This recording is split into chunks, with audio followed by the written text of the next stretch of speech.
Hi, I'm Metta Spencer. I'm in Toronto, and so is Matt Korda, which is kind of a treat.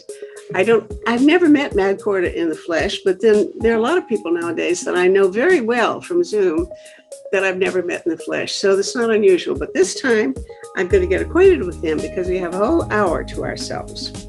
Now, I presume Matt stands for Matthew. Is that right? Okay. Matthew Korda is I would call him a nuclear journalist. Is that fair enough? Sure. Nuclear researcher. Anyway, he's hot property.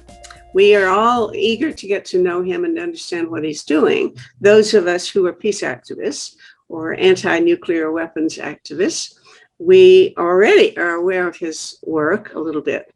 So Matt is in Toronto, but he goes back and forth between here and Washington when the pandemic will allow him to cross borders.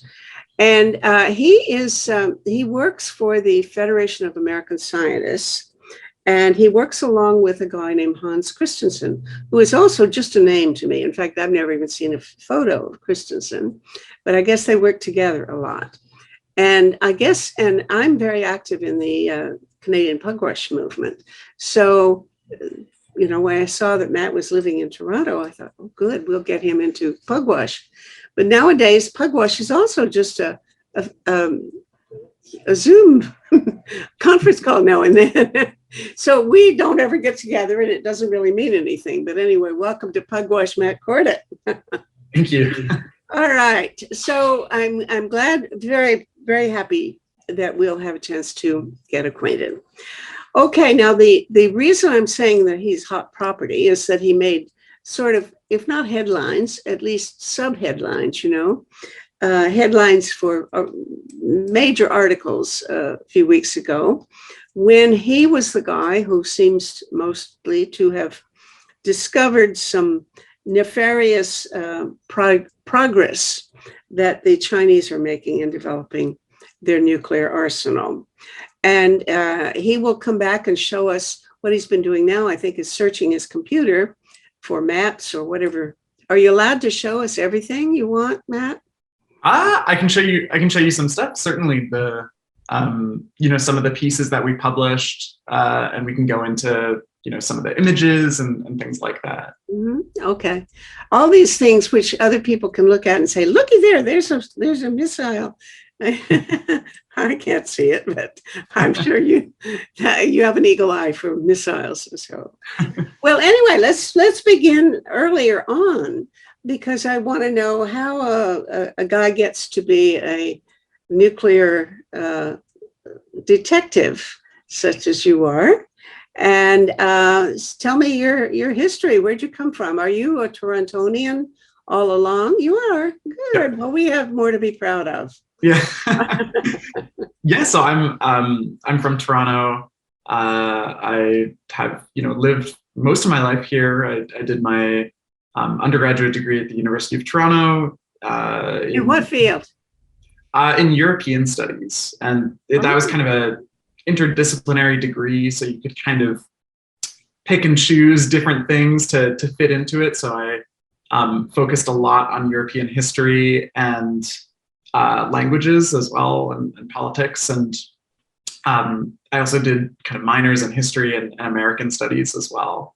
And kind of from there, I ended up doing my master's at King's College in London in the Department of War Studies.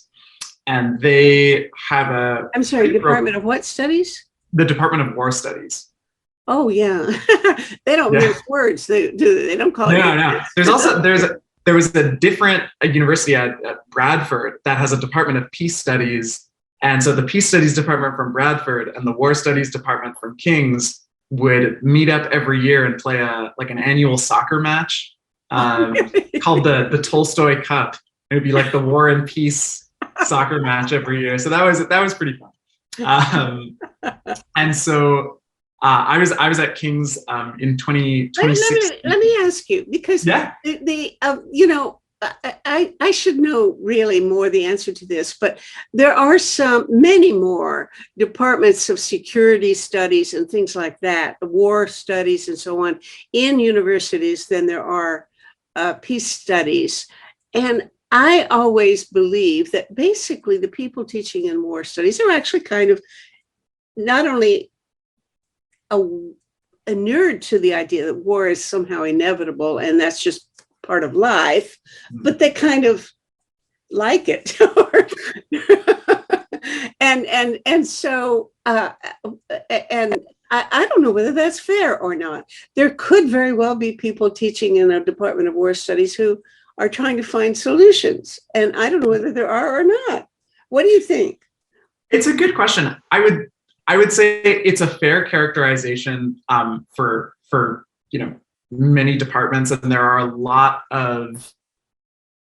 been increasingly more studies out there that kind of show that some of these university departments are well funded by weapons industries or by governments or contractors and things like that. So there's those ties are certainly there.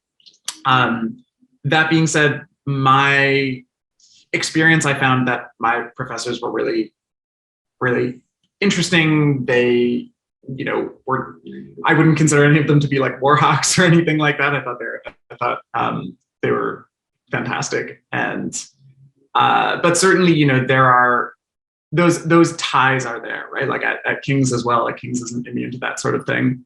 And, there is, I would say, there's certainly an emphasis in certain security studies departments on a much more kind of hard security lens rather than a quote unquote softer security lens. So here you are at the Department of War Studies at King's College.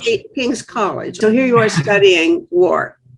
And and I was studying kind of more on the international law side of things, and so that was what I was really interested in. And I had a lot of friends that were in this kind of nuclear specific program. That was one of the streams that you could do, and that wasn't the program that I was in, but I just kept hearing all of these really good things about it, and I thought it sounded really interesting. And around that time, I also came across John Hersey's series of essays on Hiroshima from 1945, and I read those, and that was kind of the first thing I really read about nuclear weapons. And that was really horrifying, but also really it really kind of drew me in, and that was kind of the lens through which I approached the topic of nuclear weapons. And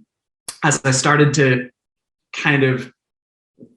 I just sort of started meeting with the professors that were teaching the nuclear courses kind of on the side and learning from them. And I thought it was really fascinating. And so I kind of got drawn in that way. And then so when I finished my degree, let me interrupt you again, because I'm really interested in the fact that you say plural professors who were all working on these things.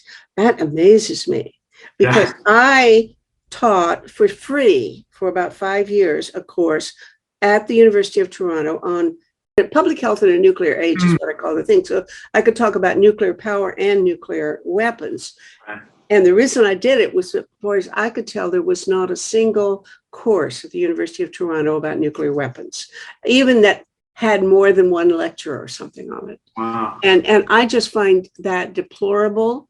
And I don't know whether it's still the case, but the idea that you're talking about a place where there are several professors that specialize in this. Wonderful. Okay. It was great. There was a whole department about it, and like a whole stream and things, that various courses that you could take.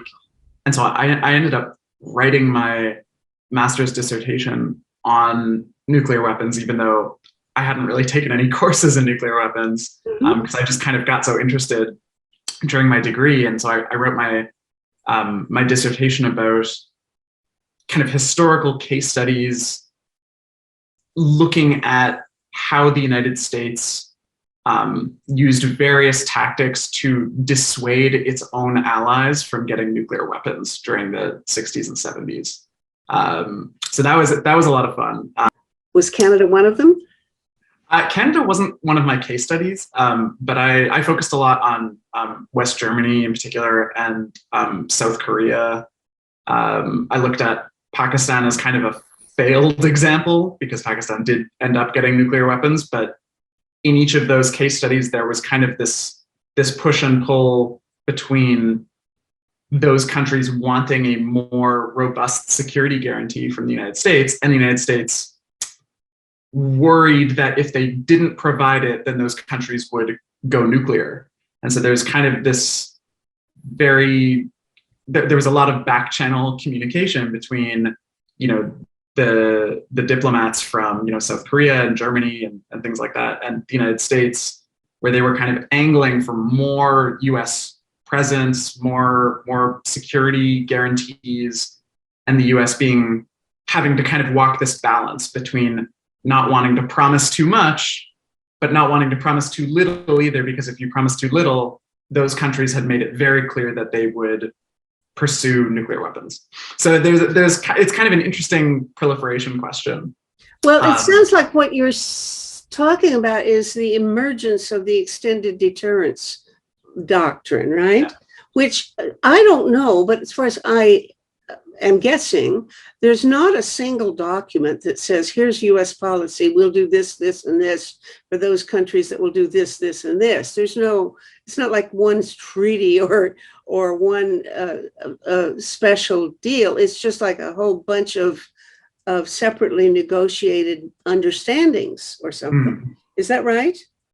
Yeah, that's kind of my understanding as well. Like there are individual treaties with various countries like Japan, South Korea, and then there's NATO as well, right? So there's the Article 5 guarantees there, and there's no, as far as I'm aware, there's no kind of explicit language that says that includes like nuclear use, but it's implied, right, through these alliances. And so, because I had a conversation a few months ago with a guy from the Union of Concerned Scientists, Kulaki. It was in yeah.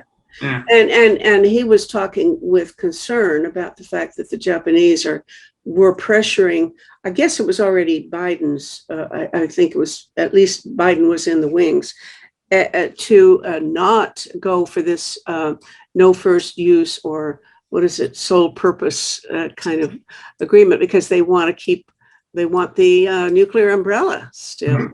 And so if there's nothing in writing that precludes it, then Biden could, or if he gets the support in the US, could adopt such policy, right? And or is there some sort of treaty between Japan and the US such that he would be abrogating it if he did? I think the way that it's phrased in things like the Nuclear Posture Review, it's phrased in the sense of, the United States could use nuclear weapons to protect the interests of the United States and its allies. And it includes like the kind of "and allies" clause in there that is intended to encompass, countries like Japan and South Korea. There's various congressional aspects, because, there are some bills out there in Congress that are both for and against the declaration of a no first use policy. But there's nothing in writing that would preclude President Biden from adopting one. There's a whole other discussion about whether or not they're going to do that, or whether they're going to adopt some kind of a variant of a traditional no first use posture that says something like sole purpose instead. But that's still kind of an open question. They're still going through, like right now, the process for writing up the Nuclear Posture Review has only just started a few weeks ago. So, they've created the working groups and everything, and these questions are all being discussed kind of behind the scenes at the moment. And I think there's some public outreach about it, and now is a time in which I think there's consultations happening about this stuff, but we probably won't know what the final wording is on any declaration that they're going to make. Possibly not for another year, maybe a little bit less when the Nuclear Posture Review comes out. Now you finished your dissertation. This is like a master's thesis or what? Yeah. Mm-hmm. Okay. And then what happened? And then I continued working at King's. I stayed on there for a few more months doing research on deterrence theory for a few professors there. And then from after that, I had a short 6-month stint at NATO in the Arms Control, Disarmament, and Non-Proliferation Center. Oh. And so it was a really interesting time because it was an interesting time to kind of be a fly on the wall, because there were so many interesting issues that were kind of coming into focus around that time. There was the big one being kind of the slow dissolution of the Intermediate Range Nuclear Forces Treaty, which kind of fell apart quite publicly around that time. So there was a lot of fallout because, NATO allies, I think, were on the whole opposed to the treaty going away, but the United States was kind of calling the shots, and Russia had there were allegations that Russia had violated the treaty. So there was a lot going on around that time. So it was an interesting time just to kind of be there and to watch that kind of play out. And then after that, I moved to Washington, D.C. to start my job at the Federation of American Scientists. So you got hired from Brussels. Yeah. All right. So you must have been doing fun things there. In Brussels, you're talking about the slow dissolution of the INF. Well, I'm trying to, I guess you're right. The slow dissolution. What year are we talking about, and what indicators do you have in mind that it was dissolving? I think it was around 2013, 2014 was when the Obama administration first began to kind of publicly, or maybe it was perhaps privately, note that Russia was in violation of the treaty with a new weapon system that they had developed. And for several years, Russia didn't acknowledge that there had been a violation. They kept saying that there was no violation. And then eventually they said, okay, the weapon system that you're talking about does exist, but it isn't a violation. It's we're within the correct range requirements. And there was this impasse. And then Russia later said that the United States was violating the treaty for various reasons. Is that the thing about these submarine canisters that they had about the size of the missiles that would go in these? I think there were a few different violations that the Russians, or alleged violations that the Russians said that the US was doing. And so one of them they said was related to the test targets that the United States uses for its missile defense systems. They shoot up like a test target and then use the missile defense system to shoot it down. And Russia said that was a violation. They had another statement where they said that certain drones that the United States had could constitute a violation. And then they had another one, which is kind of the most robust one that they talked about a lot, which was that US missile defense systems that are deployed in Europe could have the potential to be a violation if the US put offensive missiles in them instead of defensive interceptors, because they're functionally quite similar. And so those were kind of the three things that Russia pushed out, and the United States denied them, and Russia was denying that it had violated the treaty. So there was a whole kind of back and forth. Eventually, the Trump administration pulled out of that treaty, or they announced that they were going to withdraw from the treaty in, I believe it was 2018, and then the treaty formally dissolved in 2019. And so, but it sounds like you were seeing handwriting on the wall from these mutual allegations at the time. If let's say if Obama had been reelected, would he have withdrawn based on these, dissolution that was going on that you see? Because I never know what to make of Obama. Certainly that Prague speech indicated he pretty ambitious about disarmament, but and I remember talking to Joe Cirincione, who said that Obama, he was sure that he really wanted disarmament, nuclear disarmament, or a lot of progress in that direction, but he couldn't get it because he had to make a deal with the Senate to get approval for the New START thing, and that was the price to be paid. But inside NATO, did it feel like the Americans were really on the way to pulling out of the INF agreements? I'm of the opinion that I think I actually got this from Joe. Joe used to say this a lot, which is like a great quote, which is, if someone is violating the law, you don't throw away the law, right? Because then you lose the chance to hold them to account, right? And that was kind of what the Trump administration did. I thought, unfortunately, was that there was a credible allegation that Russia was in violation of the treaty. And then the response that they chose was to basically dissolve the treaty, right? Thus removing any ability for the United States to continue to, hold Russia accountable, even though who knows if that was going to work or not, who knows if they would come back into compliance. But I don't know, I'm generally of the opinion that it's not a good strategic move to throw away a mechanism for ensuring compliance with arms control. I'm just wondering who was really responsible for doing that. Is there anybody who would say that actually Putin would have done the equivalent on his own? Or what I guess people would prefer to believe is it was all stupid old Trump and nobody else. It's a good question. I guess I don't really have the answer on if they were indeed violating it, then there's no real need for them to get rid of the treaty because they could violate it while the treaty was in place.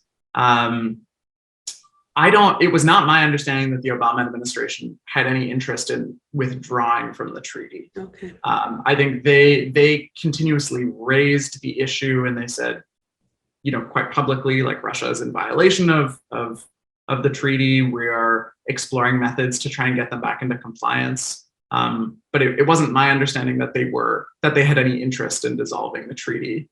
But the Trump administration kind of similarly, at least for the first year, maybe they explored some measures to try and get Russia back into compliance, and then eventually just kind of gave up and withdrew. Mm-hmm. Okay. Rest in peace, INF. Okay, so now you moved to Washington and you work for FAS. And did they tell you what to do, or how did you find you to work with Hans Christensen? Is that mostly what you do? Yeah. So I took a job at FAS in September 2018. So it's almost my 3-year anniversary there.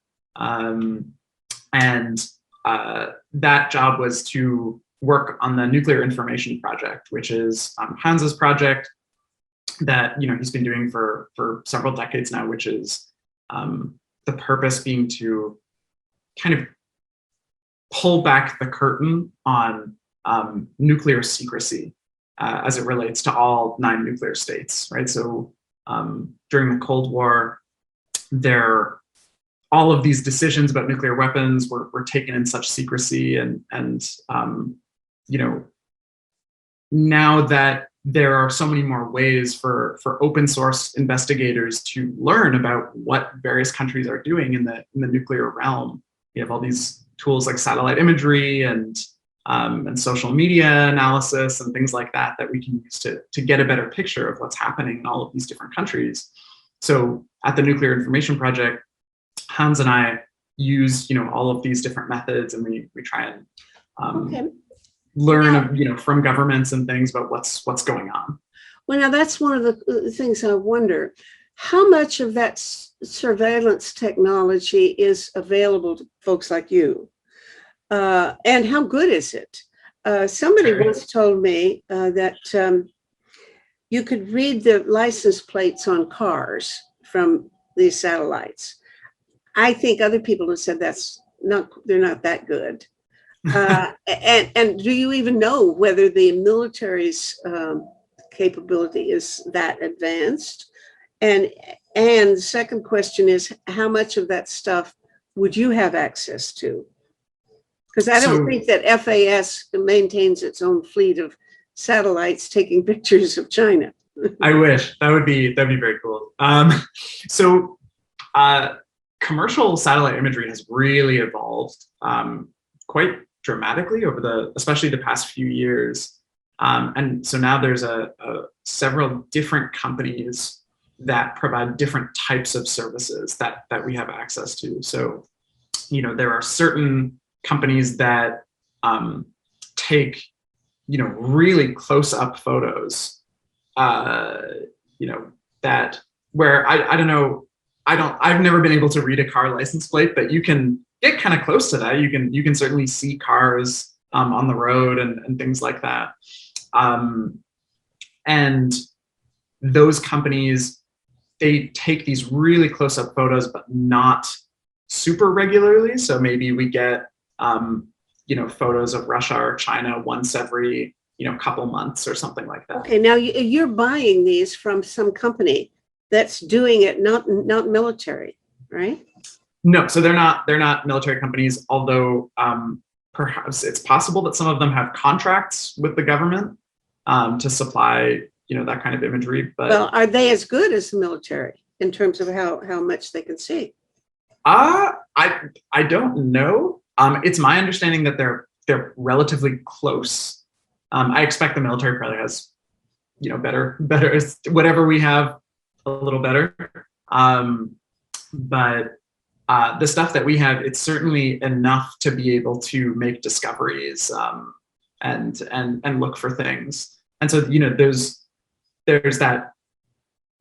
There are also other companies that are taking daily imagery of sites at slightly lower resolution, so you can really see how sites are changing on a day-to-day basis. Like I can log into my server and look and see, like, this morning how a site has changed since yesterday, using those kinds of products, which is very cool. Huh. Okay. What do the commercial producers of this information, who buys it? If corporations or something, who wants it besides you? I mean, you probably don't have such deep pockets as Shell or No. So they're used by a lot of different folks, right? So there's so I mentioned, some of them probably have government contracts, others perhaps universities, folks, because there's a lot of folks that are looking at satellite imagery that aren't just doing it on the military side like we are, right? So there's archaeologists, folks that are looking into how climate change is affecting, geology and how terrain is changing over time, things like that. So there are a lot of different fields that can make a lot of use of commercial satellite imagery, and we're just kind of one sector. And so some of those companies we pay for access, and some of them we have just close relationships with, and we're able to message them and say, hey, we're really interested in this one site. Can you take a high resolution picture for us? And then they send it back to us. Do you pay for it or what? Sometimes we do, and sometimes we don't. I see. Okay, good. Now, so here I'm guessing now that you and some guy who looks like you, but who has his hair parted on the other side, he works in the Army and you work for FAS, and you're both looking for missile silos in China, new missile places, right? And you do not talk to each other, right? No. He will never tell you if what he found. So maybe he beat you to it, but you will never know. Am I guessing? Yeah. So we have a pretty good idea that the military was aware of the sites that that have been found in China recently by myself and by other researchers well before we found them and disclosed them. So we were the first to disclose them publicly, but it's pretty certain that the military was aware of it beforehand, so they found them first. Okay, how do you even go about deciding where to look? I mean, China's a pretty big country. And how big a site is it? Are we talking about, 10 city blocks square, or? The missile site that I found in eastern Xinjiang is about 800 square kilometers. So I'm not very good at distances. I'm trying to imagine like how many city blocks of Toronto that is, but I can't do Okay. it. 800 square kilometers is a hell of a lot bigger than a few square blocks. Yeah. That's like a county or something, isn't it? Or It's pretty big. Almost a province. Yeah. Yeah, I understand that Lop Nor, which is their testing site and has been all along, that it's the biggest nuclear testing site in the world. And it's also in Xinjiang, isn't it? It's pretty close by, yeah. Okay. Because the thing I was reading today was saying that the Uyghurs are very much affected, because we hear about the persecution they do, that they're undergoing, but the connection with their nuclear mining and also their nuclear testing site apparently there's a real relationship, and these people are suffering from that too. But I don't know enough about it, and I want to find out more. Yeah, if there's anybody working on that, I don't know whether there's anything to be learned about it yet. I would love to know more. Okay, we'll stick together, and if you find out something, I'll share it. Let's share it with each other. For sure. Okay, so here you are. Are you all by yourself with a magnifying glass and a map in a basement someplace, and you're looking for a missile silo in China, or what? Yeah, I've got my big monitor, which helps. I don't have to use my magnifying glass. But I can, you can zoom in pretty far with commercial satellite imagery these days. So it's a lot of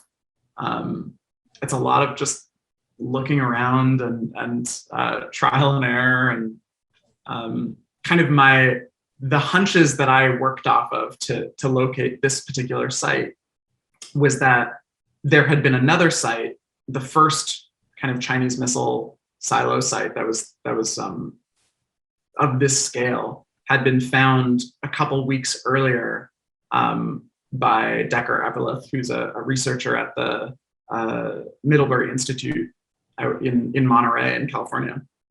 And so I had been looking at the site that he had found for a few weeks now, and diving into that in quite a detailed way.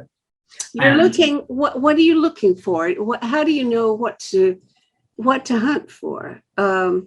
Things that look like big holes in the ground, or construction equipment, or what do you? I mean, if I were to see it, obviously I wouldn't recognize a thing, but you know what to look for. Yeah. So I can, if I can screen share, I can even show you. I can show you. Please. Yeah, I'm looking forward to this. Sure. Okay. Can you see this? So, right here, this kind of pattern right here is what I stumbled across when I was first looking for additional Chinese silos. And that little circle you've drawn? No, there's a circle up there, but that's not what you're pointing to. When you say this, you mean this area, this general area up in the north? Yeah. So this area right here. So what we like, kind of there were a few signatures that made it kind of clear to me that this was a really similar site to the ones that had been found a couple weeks ago. So one of them was just the size, right? So it was 800 square kilometers, which is pretty much exactly the same size as the previous silo field that had already been found. Well, how can Another you tell one, where the 800 kilometers are? I mean, there's no fence around it, so I can see. there actually is, there's not a fence, but there are roads. So you can see, kind of, if you follow my mouse, you can see right down here, Oh, yeah. it goes up like that. It's kind of this like series of interlocking triangles that goes like this. Yeah. And So that whole area that you've just delineated is the 800 square kilometers. yeah, exactly. Oh, yeah. Okay. And when you zoom in, what I saw were these kind of dome structures. And so these domes, which some people are calling bubbles, or some people are calling tents, we're calling them domes for now, but they're basically, they're climate control domes or tents. So the way that these silos are built is that they first clear an area. They'll build a road out there and then clear the area. And then they do a little bit of initial construction, and then they put up this dome. And they do more sensitive. This like something they blow up, like to cover a tennis court or something. It's exactly like that. Yeah, it is like the exact same idea as like a tennis bubble or something like that. And so, are these people? I see some little dots. Are those people or what? These little things right here. I think these might be vehicles, or there might just be little. They might just be like little storage areas down there. I mean, would you be able to see a human figure? I don't think so at this resolution. Okay. I don't think we would. I think we probably wouldn't be able to see people. If not, they would just be like a little pixel or something. Okay, now your assumption is that this dome is meant to be camouflage.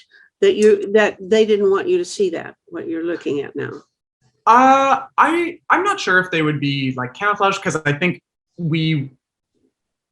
it's kind of inevitable that if they're building all of these structures and everything in the desert, that someone is going to find them. So I think they must have known that someone would find them eventually. But what they're for is I think they serve two functions. So one of them is to protect whatever construction is going on inside from the elements, because you get a lot of sandstorms in the desert and just not great conditions for doing construction. Mm-hmm. So they make it a little easier for the workers to work in. And I think the kind of secondary utility of them is that people like me can't see what's going on underneath. So if we had daily imagery of these sites at a high resolution, we would be able to see what kind of construction they're doing underneath. But because these domes are over here, all we see is the domes. So you say that they're missile silos. They're digging a hole, and what if they say no? We're digging a swimming pool. So they have said something like that. There have been a lot of different theories about what they could be. The signatures that indicate to us that they are missile silos is that they bear pretty much a complete similarity to different sites that are known to be missile silos, because there's another site just like this up in Jilantai, which is where they do their training, the missile training area. And we have images, like very clear images there, of missiles being loaded into silos that look just like this. And they have the same tents, they have the same structure. And not only that, but they also have, certain support facilities that you can see in more blown up images that look like they have a military function.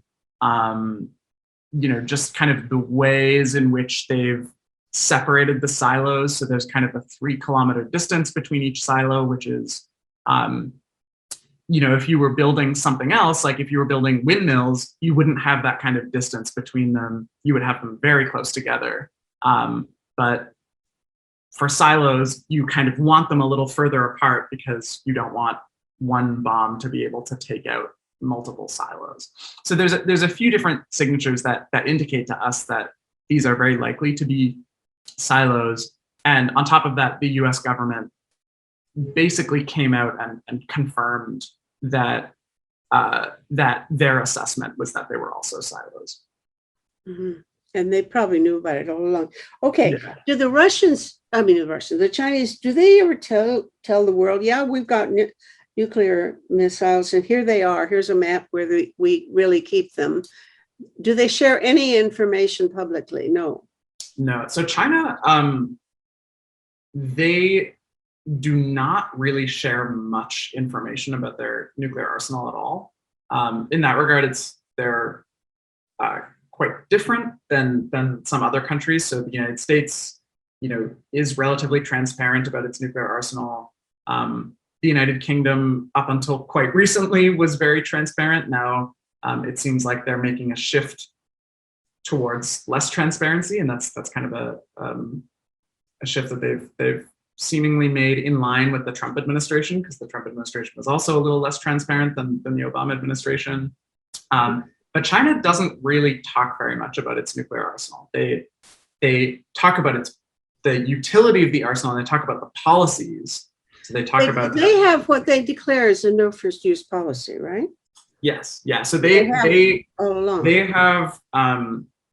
talk about a no first use policy. They talk about a minimum deterrent. They use that phrasing a lot. Right.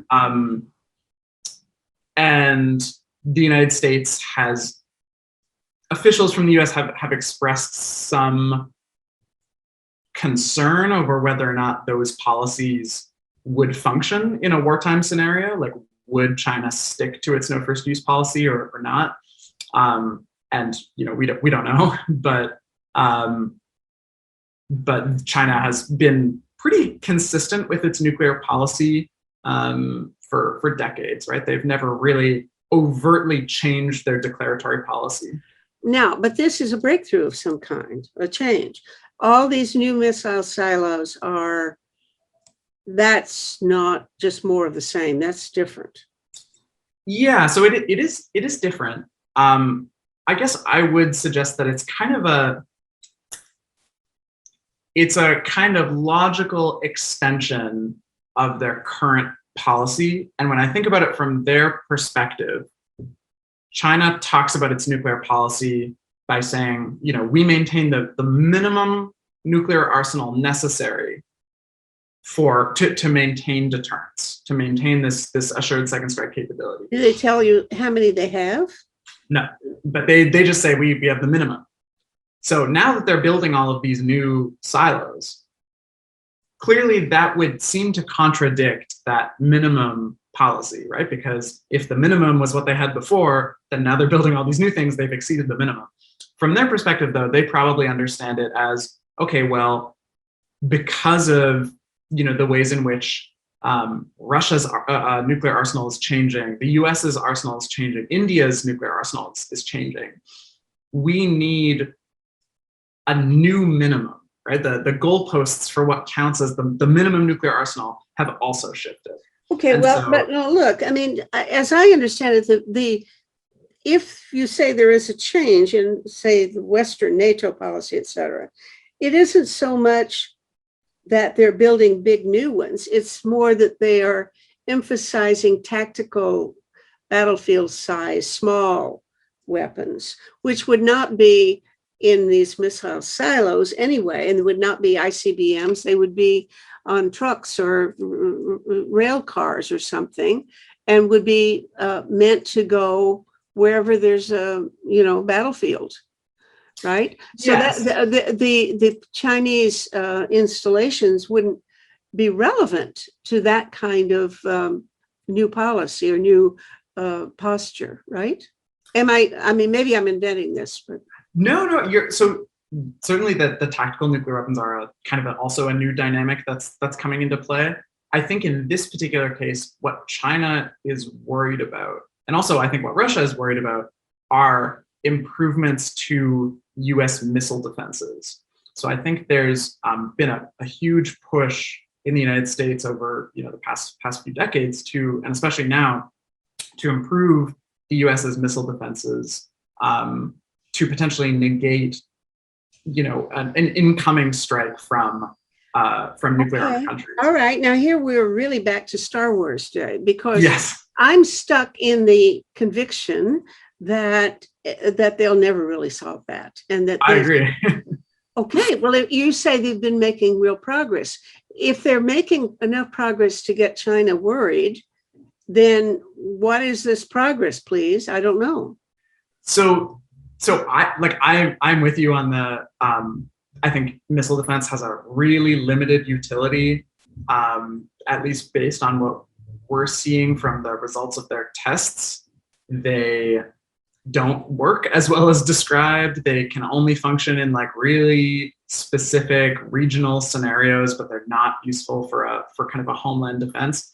I think how Russia and China are concerned, they don't look at what the current capabilities are. They look at what the capabilities could be years from now. And they see that there's some progress being made, even though at the moment, I completely agree that missile defense, US missile defense is not what it is advertised to be.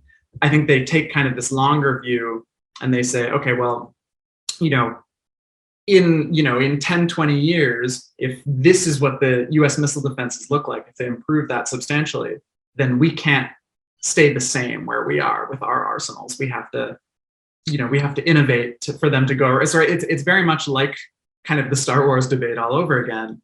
And we even saw this, when the Bush administration pulled out of the anti-ballistic missile treaty in 2002, both Russia and China made relatively clear statements. And they said, this is the cornerstone of the strategic stability regime. And if you pull out of this treaty, we're going to have to compensate for that in some way. And in, however many years, you will see the consequences. And I feel like now we're sort of starting to see what those consequences are, which is we're kind of getting this Star Wars 2.0, situation where, Russia and China are building lots of new types of weapons, with, one of the purposes being to get around US missile defenses. And I think there's a lot of other reasons too why they're building this kind of thing. There's, some of them are, in China's case, to also contend with India, because China and India have had their armed disputes, and those are also two nuclear armed countries. And perhaps there's a prestige factor involved with building more ICBMs, but I think a big one has to do with US missile defenses. Is India doing anything comparable? I would say not comparable, but they are certainly also, modernizing their nuclear forces just like everyone else. Okay. All right. So you found this thing. Now, how many are there, and at what stage? Are they doing them all at once, all over the place, or, 3 or 4 here, and then they'll do 3 or 4 more over there, or something like that? Can you predict how many they intend to do in all, and are they starting them at the same time, et cetera?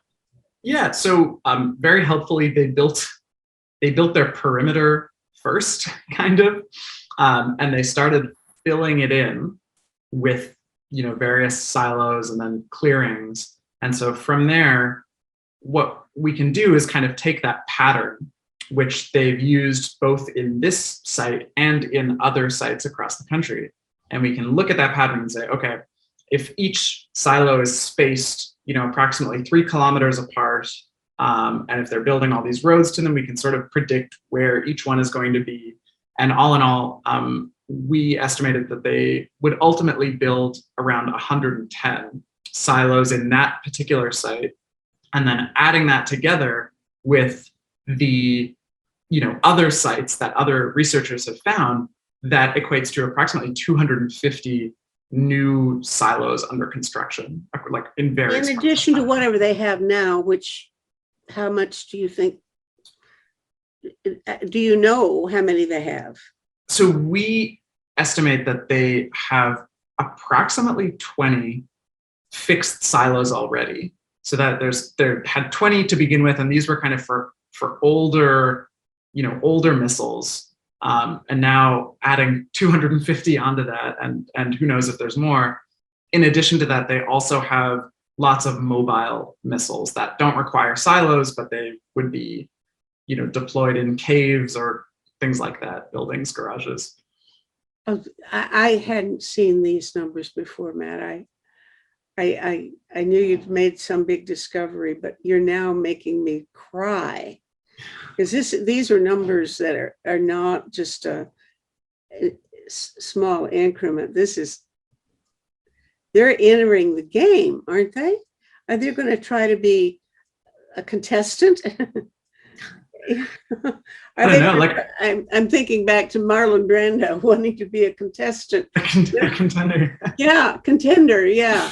Are they trying to be a contender for supremacy in the nuclear game, or what would be behind this? Nobody really needs 250 new missile silos for any good purpose. No, I agree. It's pretty concerning. A couple, I guess, brighter spots, if there are some, is that, first of all, we don't know at this point how many of those silos are actually going to be filled with missiles. So that there's a possibility that, maybe they won't fill all of their silos. Maybe some will be decoys. Who knows? And we also don't know yet what kinds of missiles are going to be put into them, right? So perhaps there's a chance that some will have, multiple warheads on them, but maybe some of them will have, only a single warhead. So it's still kind of unclear what's going to happen. But the other thing to kind of note is that even with all of these new silos, and even if China fills every single one of them, their nuclear arsenal is still, a fraction of the size of both the United States and Russia. And I don't know if that's supposed to help us feel better or worse. Well, but in my mind, it doesn't. It just confirms how stupid everybody in the world is. Apparently, nobody rational, because no conceivable use, even in the worst nuclear war you want to imagine, you couldn't have a practical use for 250, ICBM level warheads. You can't. It's 3 or 4 would be all you need. Yeah, no, I agree. It's a pretty significant change. But I don't know. I don't see it necessarily as a sprint for parity with the United States or China. At least I hope not. I hope that they adopt the mindset of, the goalposts for what counts as minimum deterrent have changed.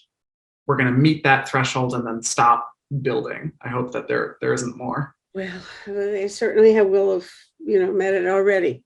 Okay, now you've ruined my day. So I'm glad to meet you, but go away.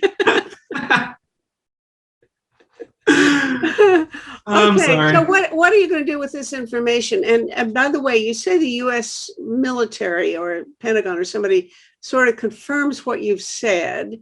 Do they talk about what they make of it, or have they made any analysis of what they think it means, or how it fits into other Chinese foreign policy moves? It's just one more a marker of, as far as I can tell, of what we're all seeing about China in other parts of the world, whether you're talking about Hong Kong or the Uyghurs or the Silk Road or even the Arctic, or, they want to go where they don't belong, in Africa, all these other places where, South China Sea with these islands and stuff. Boy, they are on the move. And I guess this is just one more part of it. And okay, what would you do? What would you do about it? What would we do if you and I were the committee to change the world and everybody would obey us? I don't know what I would do. So I think to my mind, the clearest path towards reining in the Chinese nuclear arsenals through arms control. The problem with this is that China is not interested in nuclear arms control at all, and they're not going to be interested in it as long as they think that they're not going to get anything out of it. And so I think that at the moment I'm quite pessimistic about the possibility of arms control, because I think what China wants to get from the United States is something that the United States is not willing to put on the table, right? The United States is not willing to discuss any limitations on its missile defenses at the moment. And I personally think that's a huge problem, right? Because I think that if you're not willing to even just talk about that or put that on the table for negotiations, then you have basically no leverage, because China is just not going to come to the table.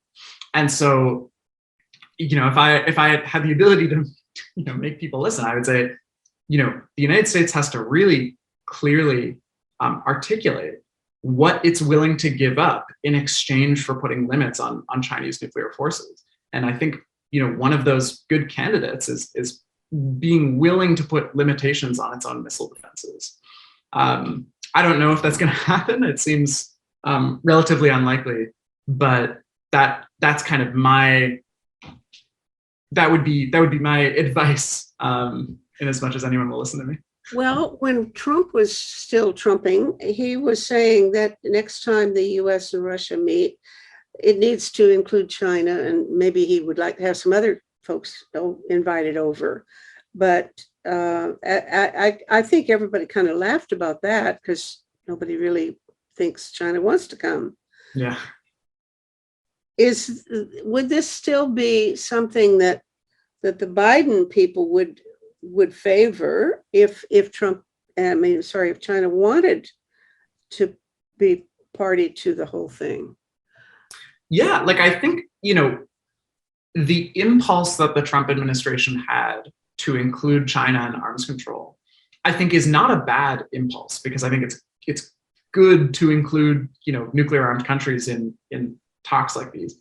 The problem with how the Trump administration approached the issue was that they seemed much more interested in kind of shaming and blaming China and Russia than they were actually interested in negotiating anything. And so they were using China as this kind of red herring to potentially get rid of New START, which is the last remaining bilateral treaty with U.S. and Russia on arms control. So they were kind of saying, all right, we want to get rid of New START, we want to renegotiate the entire thing, and we have to bring in China. China's not going to show up to that, and they didn't show up to that. And so the Trump administration was like, arms control is bad, let's throw the whole thing away. That is not the right approach, right? I think the impulse to include China is good, but if you want to include China, you have to, as I was kind of saying, you have to be willing to discuss, or at least, float the ideas of what you would be willing to give up and what you want to receive in return, right? Because that's how arms control negotiations work, right? You can't just demand that China stop building ICBMs if you're not going to be willing to give up something on your own end in return. And so I would hope that the Biden administration brings in China to arms control, because I think that's really important. But there's no point in doing it if you aren't willing to discuss limitations as well. Because if you're not willing to do that, then China's not going to show up, and the whole exercise is moot. All right. So we'll send a copy of this video to Joe Biden and say, now here's the game plan. All right. That sounds good. This has been fun and very, very interesting and very informative. So you're a smart guy, and I'm glad you're on my team. Thank you so much. You too. That was a lot of fun. Okay. Take care. Bye. Okay.